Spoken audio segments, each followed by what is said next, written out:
محمد رسول اللہ کی لائف کی اگر آپ اسٹڈی کریں تو جس دن سے پیدا ہوئے اور جب آپ اس دنیا کو چھوڑ کر رخصت ہوئے، پیدائش سے لے کر 40 سال تک نبی نہیں بنے تھے تب تک کے حالات، اور 40 سال سے لے کر 23 سال اور 63 سال یعنی 23 سال کی نبوی زندگی، 13 سال مکے اور 10 سال مدینے کی، 63 سال کی زندگی کے اگر حالات، ایک ایک دن کے حالات بھی اگر آپ کو دیکھنا ہو تو آپ پڑھیں گے تو محمد رسول اللہ کی پیدائش سے لے کر آخری وقت، آخری سانس تک کے حالات آپ کو ملیں گے۔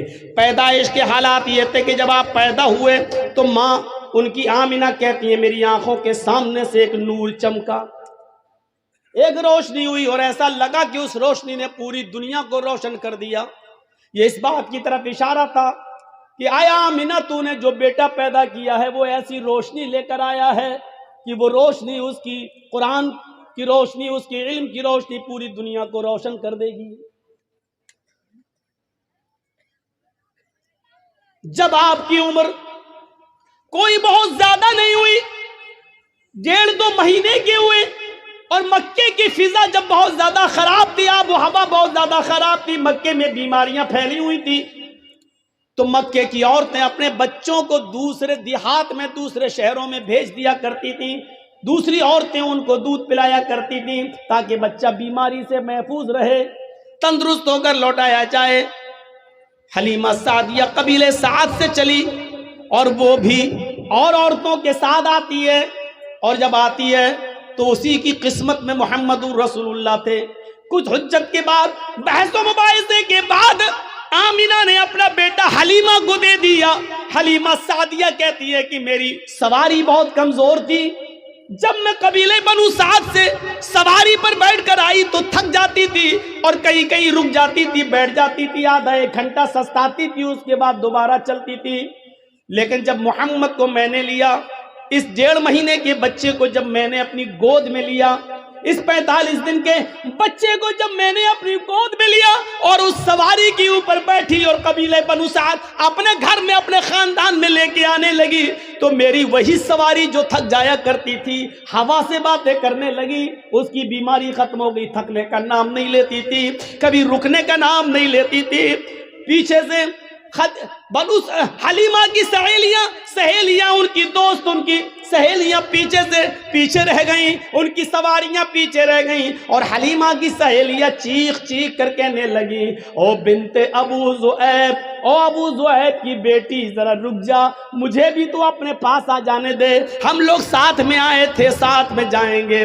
جب تیری اونٹنی تھک جاتی تھی، تیری سواری تھک جاتی تھی تو ہم بھی رک جاتے تھے، آج تو رکنے کا نام نہیں لے رہی ہے، جب جا رہے ہیں تو اکیلی بھاگ رہی ہے، ارے ہمیں بھی تو اپنے ساتھ لے کے چل۔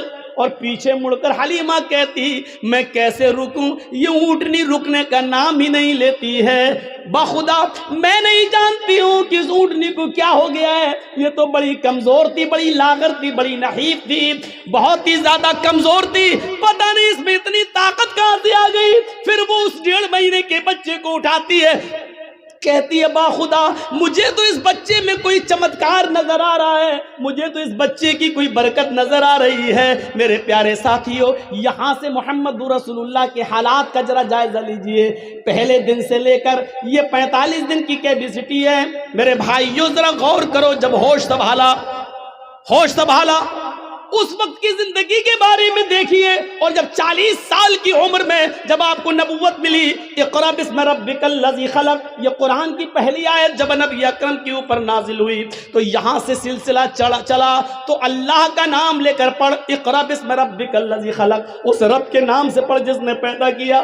یہاں سے آپ نے اپنی زندگی کا 90 آغاز کیا، 90 دور یہاں سے شروع ہوتا ہے، پھر آپ کا سفر ہمیشہ اللہ ہی کے نام پہ چلتا رہا، اللہ کے نام پہ آگے بڑھتا رہا، یہاں تک کہ یہ 90 سفر جب 63 سال کی پوری زندگی کر چکا ہے، اور اللہ نے جب اپنے پاس بلایا تو اس نبی کی زبان سے آخری جملہ یہی نکلا، اللہم بالرفیق الاعلی، اللہم بالرفیق الاعلی، اللہم بالرفیق الاعلی۔ آئے اللہ رفیق اعلیٰ میں، آئے اللہ رفیق اعلیٰ میں۔ زندگی کا سفر کی شروعات بسم اللہ کے نام سے ہوتی ہے، اور زندگی کا اختتام بھی اللہ کے نام پر ختم ہوتا ہے۔ یعنی اس نے بتا دیا کہ میرا جینا، میرا مرنا، میری موت اور میری زندگی صرف اللہ کے لیے ہے۔ اسی کو اللہ کے نبی کہا کرتے تھے، اور ان سے پہلے ابراہیم علیہ السلام یہی کہا کرتے تھے، ان صلاتی و نسکی و محیای و مماتی للہ رب العالمین۔ میری نماز، میری قربانی، میری زندگی اور میری موت سب اللہ کے لیے ہے۔ ہمارا اور آپ کا معاملہ اسلام کے تعلق سے ایسا ہونا چاہیے کہ مثلا ہم چائے پئیں تو یہ سوچیں کہ چائے پینا کہیں جائز ناجائز تو نہیں ہے۔ ہم پانی پی رہے ہیں تو یہ سوچیں کہ پانی پینا کہیں ناجائز تو نہیں ہے۔ نہیں ناجائز جائز ہے تو کتنی سازوں میں پئیں، کیسے پئیں، ہماری سوچ یہ ہونی چاہیے۔ ہمارا اٹھنا بیٹھ ہر وقت یہ سوچنا چاہیے کہ ہم چلنے میں کہیں غلطی تو نہیں کر رہے ہیں، کہیں ہم اسلام کی مخالفت تو نہیں کر رہے ہیں۔ ہمارے دماغ پر اسلام چھا جانا چاہیے، تب ہم اسلام کے اندر پورے کے پورے داخل ہوں گے۔ زیادہ تیز ٹوائلٹ آ رہی ہے کیا؟ سب بگاڑ دیتے ہیں میرا معاملہ یار۔ سامنے سے نہ اٹھا کریں، پیچھے سے اٹھ جائیں، ہمیں کوئی دقت نہیں۔ سامنے سے اڑتے ہیں تو مجھے ایسا لگتا ہے کہ کوئی میرا مائک پکڑنے آ رہا، چھین کے ابھی پھینک دے گا۔ ایسا ہو چکا ہے میرے ساتھ، اس لیے تھوڑا ڈر لگتا ہے مجھے۔ پیچھے سے اڑ جایا کرو۔ اب ہم کو لگتا ہے کہ پولیتھین منگایا کریں گے، جس کو زیادہ تیز آئے وہ یہی کر لیا کریں گے، اچھا نہیں لگتا ہے۔ ابھی کچھ دن پہلے ایک بڈھا اٹھ رہا تھا بیچارہ 80 سال کا، میں نے کہا کہاں جا رہے ہو؟ اب تو تم چاچی کے لائق بھی نہیں رہ گئے، اب کہاں کیا کرو گے، یہاں بیٹھ جاؤ۔ بڈھے بھی بیٹھ جاتے ہیں بیچارے، وہ بھی نہیں، کیا ضرورت ہے ان کو آگے بیٹھنے کی، اور جب بیٹھ جاتے ہیں تو بیٹھ کے سونا بیچارے۔ تو سنیے، یہ ہمارے دماغ پہ چھا جانا چاہیے، اور جب یہ چیز ہمارے دماغ پہ چھائے گی تبھی ہم اسلام پر مکمل عمل کر سکتے ہیں اور داخل ہو سکتے ہیں۔ مثلا ایک بہت بھوکا آدمی تھا، سنا آپ نے؟ نہیں سنا؟ ایک بہت بھوکا آدمی تھا، اب بھوک کی وجہ سے اس کا حال خراب تھا، بس اس کو یہ تھا کہ کسی طریقے سے روٹی مل جائے کہیں میں، لیکن نہیں مل رہی۔ اتنا بھوکا تھا کہ بھوک کی وجہ سے بالکل بے چین تھا۔ ایسے ہی کسی نے اس سے پوچھا، بھائی 2+2 کتنا ہوا؟ 2 اور 2 کتنا؟ اس نے کہا 4 روٹی۔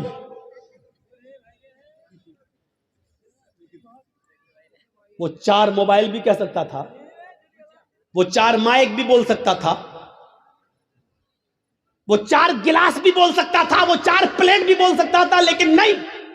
اور کیا ضرورت تھی 4 مائک، 4 پلیٹ، 4 گلاس بولنے کی؟ اس سے تو اتنا پوچھا گیا 2+2 کتنا، 2 اور 2 کتنا؟ اس کو جواب دینا چاہیے 4، لیکن اس نے کیا کہا 4 روٹی۔ کیوں کہا روٹی؟ کیونکہ اس کے دماغ میں وہی بھرا پڑا تھا کہ ہمیں کھانا کہیں سے مل جائے۔ یہاں تک کہ سوال کا پہلا حصہ تو صحیح دیا، لیکن آگے روٹی کہہ گیا، 4 کے بعد روٹی، کیونکہ اس کے دماغ میں وہ روٹی بھرا ہوا، کھانا مل جائے۔ میرے بھائیوں، یہی ہمارا اسلام کے ساتھ یہی سلوک ہونا چاہیے۔ ہم اٹھیں تو سوچیں کہ اسلام کی مخالفت تو نہیں ہو رہی ہے، ہم بیٹھے تو سوچیں کہ ہمارا بیٹھنا غیر اسلامی تو نہیں ہے، ہم چلیں تو سوچیں کہ ہمارا چلنا غیر اسلامی تو نہیں ہے، ہم شادی کریں تو سوچیں کہ ہمارا چلنا غیر اسلامی تو نہیں ہے، ہم کھائیں پیئیں یا جو محنت، جو بزنس، جو کاروبار کر رہے ہیں اس کے بارے میں سوچیں کہ کہیں غیر اسلامی تو نہیں ہے۔ جب تک ہم ایسا نہیں کریں گے ہم اسلام کے اندر پورے کے پورے داخل نہیں ہو سکتے ہیں۔ اسلام مکمل ایک مذہب ہے، کمپلیٹ، کیونکہ اسلام نے کوئی چیز باقی نہیں چھوڑی ہے۔ میں نے کہا نا، ان لوگوں کی زندگی کے صرف 4 سال کے حالات موجود ہیں، بس۔ عیسیٰ علیہ السلام کے 3 سال کے حالات موجود ہیں۔ آج چلے جائیے عیسائیوں کے پاس اور پوچھئے کہ شادی کیسے ہونی چاہیے، عیسائی نہیں بتا پائیں گے۔ کیوں نہیں بتا پائیں گے؟ ان کو معلوم ہی نہیں ہے۔ کیوں؟ عیسیٰ علیہ السلام نے شادی ہی نہیں کی تھی۔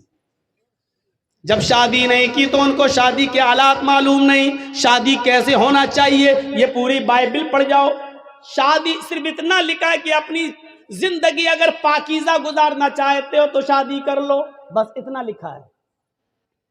اپنی زندگی پاکیزہ گزارنا چاہتے ہو تو شادی کر لو، لیکن شادی کیسے کرو، کس عمر میں کرو، لڑکی بڑی ہونی چاہیے یا چھوٹی ہونی چاہیے، پھر شادی کے بعد بیوی کے ساتھ کس طرح رہو، مہر کتنا ہونا چاہیے، یہ تمام چیزیں بائبل بتانے سے خاموش ہے۔ وید آپ پڑھیں تو ویدوں میں بھی لکھا ہے کہ رام چندر جی نے بھی شادی کی تھی، لہذا تم وواہ کر کے اپنے آپ کو سرکشت کر لو۔ لیکن شادی کیسے ہونا چاہیے یہ آپ کو نہ ویدوں میں ملے گا، نہ رامائن میں، نہ گیتا کے اندر، کہیں پر بھی آپ چلے جائیے پورا نہ منظر آپ کو نہیں مل سکتا، کیونکہ کوئی دھرم کمپلیٹ نہیں ہے۔ اسلام سے پوچھئے، محمد رسول اللہ سے سوال کیجئے کہ شادی کیسے کرنا چاہیے، تو اللہ کے نبی صلی اللہ علیہ وسلم کی شریعت جواب دے گی جیسے محمد رسول اللہ نے 25 سال کی عمر میں اپنی سے 15 سال بڑی حضرت خدیجہ کو اپنے نکاح میں لائے، یہ نہیں دیکھا کہ یہ ہم سے عمر میں بڑی ہے اور اس کا پہلا شوہر طلاق دے چکا ہے یا انتقال کر چکا ہے، یہ بیوہ ہے، کسی کی شوہر مر گیا، یہ اس کے بعد کی بچی ہوئی بیوی ہے، اور خدیجہ کے 2 بچے بھی ہیں، ہم شادی کر لیں گے تو اس کو بھی سنبھالنا پڑے گا۔ یہ سب نہیں سوچا، بلکہ آپ نے نکاح کر لیا۔ خدیجہ نے پیغام بھیجا تھا، اللہ کے نبی صلی اللہ علیہ وسلم نے اپنے چچا ابو طالب سے مشورہ کرنے کے بعد ایکسیپٹ کر لیا۔ شریعت جواب دے گی کہ بڑی عمر کی عورتوں سے نکاح کرنا کوئی برا نہیں ہے۔ پھر شریعت یہ بھی کہتی ہے، محمد رسول اللہ جواب دیں گے کہ میں نے عائشہ سے بھی نکاح کیا جو ہم سے عمر میں بہت چھوٹی ہیں، لہٰذا اگر کوئی چھوٹی عمر سے شادی کرنا چاہے تو چھوٹی عمر کی لڑکی سے بھی نکاح کیا جا سکتا ہے، اس میں کوئی برائی نہیں ہے۔ لیکن رہنا ویسے، اگر تمہاری بیوی عمر میں بڑی ہے تو ویسے رہو جیسے میں خدیجہ کے ساتھ رہا، اگر تمہاری بیوی عمر میں چھوٹی ہے تو ویسے رہو جیسے میں عائشہ کے ساتھ رہا۔ غور کیجئے، آپ کو ایک ایک چیز کا ثبوت ملتا چلا جائے گا، کوئی چیز باقی نہیں ہے، یہاں تک کہ سونے کے آداب تک لکھے ہیں، میاں اور بیوی کو کس طرح اپنی زندگی گزارنا چاہیے وہ تک ملے گا، یہاں تک کہ میاں اور بیوی کے جسمانی اور شاریرک سمبند کیسے ہونا چاہیے جناب محمد رسول اللہ نے اس کو بھی باقی نہیں چھوڑا، اور وہ بھی بتا دیا، کیونکہ اسلام ایک کمپلیٹ مذہب ہے۔ جیسے ماں اور باپ اپنے بچے کو انگلی پکڑ کے چلنا سکھاتے ہیں، ماں کے پیٹ سے بچہ پیشاب و پائخانہ کرنے کو، صاف کرنے کا طریقہ سیکھ کے نہیں آتا، وہ اپنے ماں اور باپ سے سیکھتا ہے، اسی طریقے سے محمد رسول اللہ نے بھی ہمیں انگلی پکڑ کے چلنا سکھایا ہے، سب کچھ بتا دیا ہے کہ تمہیں ایسا کرنا ہے، ایسا کرنا ہے، ایسا کرنا ہے، ایسا کرنا ہے۔ یہ کمپلیٹ مذہب ہے، کمپلیٹ مذہب ہے اسلام، اسی لیے اس کو مذہب کہا گیا ہے۔ باقی اور دوسرے مذہب جو ہیں وہ مذہب نہیں ہے، مذہب نہیں ہے، ازم ہے، ہندو ازم ہے، عیسائی ازم ہے، جین ازم ہے۔ ازم کا مطلب ہوتا ہے جس میں باؤنڈری نہ ہو، اور مذہب کا مطلب ہوتا ہے جس میں باؤنڈیشن ہو، جس میں باؤنڈیشن ہو۔ کچھ جانور حلال ہیں، کھا سکتے ہو، لیکن ہر جانور نہیں کھا سکتے ہو۔ چائے پی سکتے ہو، دودھ پی سکتے ہو، لیکن ہر پینے والی چیز نہیں پی سکتے ہو، شراب نہیں۔ اچھا مولانا شراب تو چھوڑو، بیڑی سگریٹ وہ بھی نہیں، ایک باؤنڈیشن ہے۔ مولانا اس پہ بول دیجئے، اس پہ بول دیں گے تو پھر کون بلائے گا، کیونکہ سارا معاملہ تو اسی پہ ٹکا ہوا ہے پورے اورنگ آباد کا۔ اب ٹکا ہے تو کوئی کیا کرے، لیکن اس کی وجہ سے کوئی حق بات بولنا چھوڑ دے، پھر فرق کیا رہ جائے گا، پھر بات کیا رہ جائے گی۔ میرے پیارے ساتھیوں، حق بات اگر آپ کے اور ہمارے خلاف جائے تو جانا چاہیے۔ مولانا کو باؤنڈیشن نہیں کرنا چاہیے، نہیں اس پہ نہیں بول سکتے، اس پہ بول سکتے، اس پہ نہیں، ہمیں اپنے آپ کو سدھارنا چاہیے۔ اسلام کو اپنی مرضی کے مطابق ہمیں اور آپ کو نہیں ڈھالنا ہے، بلکہ اسلام کے منشا کے مطابق ہمیں اور آپ کو چلنا چاہیے۔ یہ ہونا چاہیے اسلام، یہ ہونا چاہیے اسلام۔ تو میرے بھائیوں، یہ مکمل ایک مذہب ہے اسلام، کمپلیٹ ایک مذہب ہے اسلام۔ اس کے اندر اٹھنا، بیٹھنا، لیٹنا، سونا، جاگنا، کھانا، پینا، شادی بیاہ، ہر چیز کا طریقہ آپ کو اس کے اندر ملے گا۔ شادی کا طریقہ کیا ہے؟ ہمارے یہاں کیا ہوتا ہے؟ لڑکے کی بارات جا رہی ہے، بارات 300 آدمی جا رہے ہیں صاحب، گاڑیاں 100 150 200 آدمی جا رہے ہیں. سنیے گا منشا کیا اسلام کا. جا رہے ہیں بارات میں جا رہے ہیں. حاجی صاحب کے بیٹے کی بارات ہے. حاجی صاحب سمجھ رہے ہیں نا؟ سعودی عرب گئے تھے حج کر کے، بہت سی ٹوپی ووپی لا کے سب کو بانٹا تھا انہوں نے. سعودیہ سے رومال بھی لائے تھے، ڈلا ہے لال رنگ کا رومال. حاجی صاحب نے شادی کے دن اوڑا ہے، بیٹے کی شادی ہے، داڑھی پہ ہاتھ پھیر رہے ہیں، منہ میں پان چل رہا ہے. جرجیت صاحب پوچھ رہے ہیں حاجی جی آج تو ماشاءاللہ جوان لگ رہے ہو، کیا بات ہے، چہرے پہ بڑی رونق ہے. بیٹے کی بارات جا رہی، میرے بیٹے کی بارات جا رہی. اچھا بارات کیا ہوتی ہے معلوم ہے؟ بارات، یہ بارات کا تصور کہاں سے آیا؟ 100 150 200 سال پہلے جب ہمارے ہندو بھائیوں میں جب وہ اپنے لڑکے کی بارات کسی دوسرے شہر میں لے جاتے تھے تو ڈر ہوتا تھا کہ کہیں لوٹ نہ جائے قافلہ، کہیں یہ لوگ لوٹ، اکیلے اگر لڑکا لڑکی شادی کر کے آئیں گے تو کہیں لوٹ نہ لیے جائیں، سونا چاندی زیورات لٹ جائیں. تو ایسا نہیں ہوتا تھا. پھر وہ لوگ 100-50 آدمی کو لے کے نکلتے تھے گھوڑوں پر، جو بھی چیز ملتی تھی اس پہ جاتے تھے دوسرے شہر، اور وہاں سے لڑکی کی ودا کرا کے اپنے ساتھ لاتے تھے تاکہ لوٹے نہ جائیں اور قافلے والے سامان نہ لوٹ لیں. تو وہاں سے یہ رسم نکلی اور نکلتے نکلتے آج اس نے بارات کا نام پا لیا. بارات کا آج یہ حال ہے، ایک گھر سے دوسرے گھر میں بھی بارات جا رہی ہے تو 200 آدمی چاہیے. ان کو بارات نہیں کہنا چاہیے. سچ پوچھو مولانا جرجیس کے حساب سے تو ان کو چور کہنا چاہیے، ڈکیت، ڈاکو. یہ باراتی نہیں ہے، ڈکیت جا رہے ہیں، ڈاکو. لڑکی والے کے گھر ڈاکہ ڈالنے جا رہے ہیں. وہاں جا کے بیٹھ گئے صاحب جیسے ان کے باپ کا گھر ہو. اب غریب لڑکی والا بیچارہ وہ ان کو اچھے سے اچھا کھلا رہا ہے. وہ جانتا ہے کہ اگر کھانے پینے میں تھوڑی سی بھی کمی ہو گئی تو زندگی بھر میری بیٹی کو تانا مارے گا. پورا سماج جتنے آئے ہیں، یہ چور یہ ڈکیت، یہ سب تانا ماریں گے، دیکھو اس کے باپ نے ایسا کھلایا، کوئی عزت نہیں کی ہے. تو بیچارہ وہ ان چوروں کا پیٹ بھرنے کے لیے ان ڈکیتوں کو حلق تک ٹھوس دیتا ہے، لو کھاؤ، پہلے ناشتہ پھر کھانا، یہاں تک ٹھوس دیتا ہے اس کے صرف اس لیے کہ میری بیٹی کا گھر بس جائے. جبکہ اس کا قرض ادا کرنے کے لیے بیچارہ سالوں سال اس کا بیاج دیتا رہتا ہے لیکن قرض ادا نہیں کر پاتا ہے. یہ کون سوچے گا؟ ان غریب لڑکیوں کے جو ہاتھ پیلے نہیں ہو رہے ہیں یہ کون سوچے گا؟ ذرا تصور کرو کہ ایک موٹر سائیکل پہ وہ لڑکا کیسے بیٹھ جاتا ہے. صاحب بڑی اچھی گاڑی ہے ماشاءاللہ، کہاں سے ملی، کتنے میں خریدی؟ جہیز میں ملی، جہیز میں ملی. ارے اس کو کہنا چاہیے بھیک میں ملی، کہتا جہیز میں ملی. اس کو کہنا چاہیے میرے سسر نے مجھے انٹرنیشنل بھکاری سمجھ کے دی، وہ کہتا گفٹ میں دی. نام بدل گئے. دیکھ لیجئے آپ، جو چیز بھیک میں ملی اس کو کہہ رہا جہیز میں ملی، اس کو کہہ رہا جہیز میں ملی.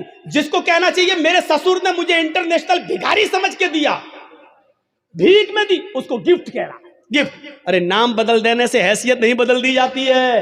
شراب کا نام دوا رکھ دو تو شراب شرابی رہے گی، دوا نہیں ہو جائے گی. مولانا جرجیس کی شیروانی اتار کر کسی سور کو پہنا دو تو کیا وہ سور مولانا جرجیس بن جائے گا؟ لباس بدل دینے سے سور سور ہی رہے گا، گدھا گدھا ہی رہے گا، کتا کتا ہی رہے گا، بھیک بھیک ہی رہے گی. اس کا نام دہیج جہیز رکھ دینے سے معاف کرنا، بھیک کا نام نہیں بدل جائے گا. عورتوں نے ننگے پن کا نام فیشن رکھ دیا.